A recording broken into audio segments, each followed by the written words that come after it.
that's why this week's Top 5 is the Top 5 Trades in Eagles history.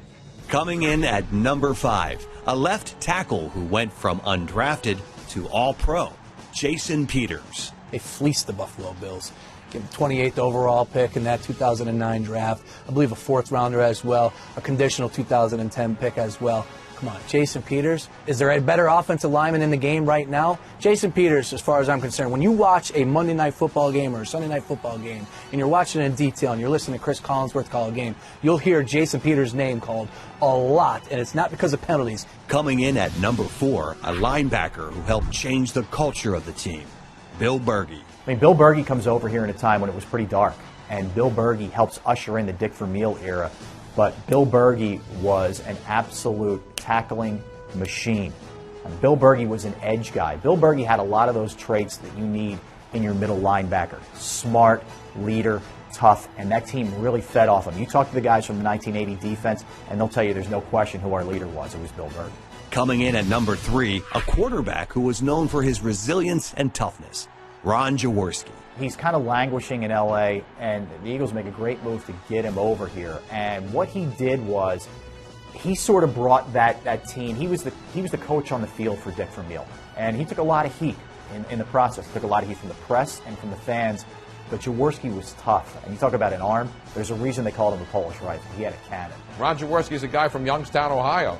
And so when the Eagles made the trade, I remember being a young kid that it wasn't one of those real heralded, wow, we got Ron Jaworski from the Rams. But Ron Jaworski came in here and was a tough guy and went out there and played hard, and the fans fell in love with him. I loved Jaws. I loved watching Jaws.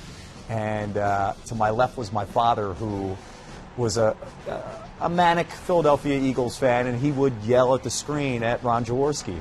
And I would always stick up for Jaws, no matter what. I always knew Jaws' stats and his numbers and why he should play and why he shouldn't be benched.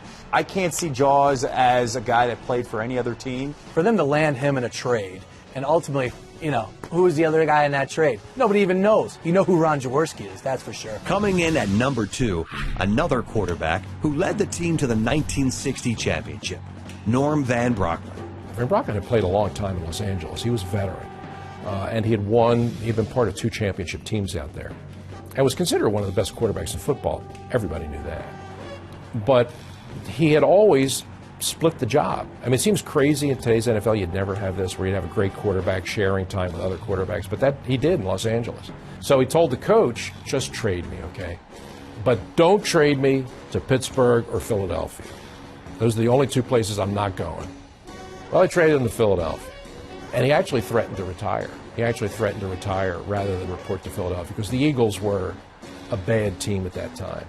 And Bert Bell, who was then the commissioner of the NFL, who was the original owner of the Eagles, convinced Van Brocklin, no, come to Philadelphia, it'll be okay. They got a good coach in Buck Shaw. You can come there and help build this team back into a winner. The 1960 team would not have won a championship if it weren't for Norm Van Brocklin. And taking the top spot this week, a wide receiver whose stay in Philadelphia was short but entertaining, Terrell Owens. First and foremost, Terrell Owens. You know, the fact that you were able to get him in a trade for basically nothing, and then you go on that whirlwind of 2004 season, absolutely phenomenal trade. And I'll never forget reporting on that story. I was in Florida at the time, and I was doing a hit at spring training, and then the trade happened. To me, I think it represented that they see that they're close, and this is the move that's going to kind of get them over the top. You know, he was Megatron for that year. When you look at the wide receivers in the NFL, he was the best receiver in the NFL that year. When T.O. was on the field, you just threw it like Megatron. You just threw it, and he caught it. And when he went down, and we lost those games, and yet he came back, I mean, to me, he's always golden. Even though all you ever heard about was that he was a head case, I don't know. I mean, he loved to win for the Eagles. So there you have it, your top 5 trades of all time. Let us know what you think on Twitter using @EaglesShows, #EaglesTop5.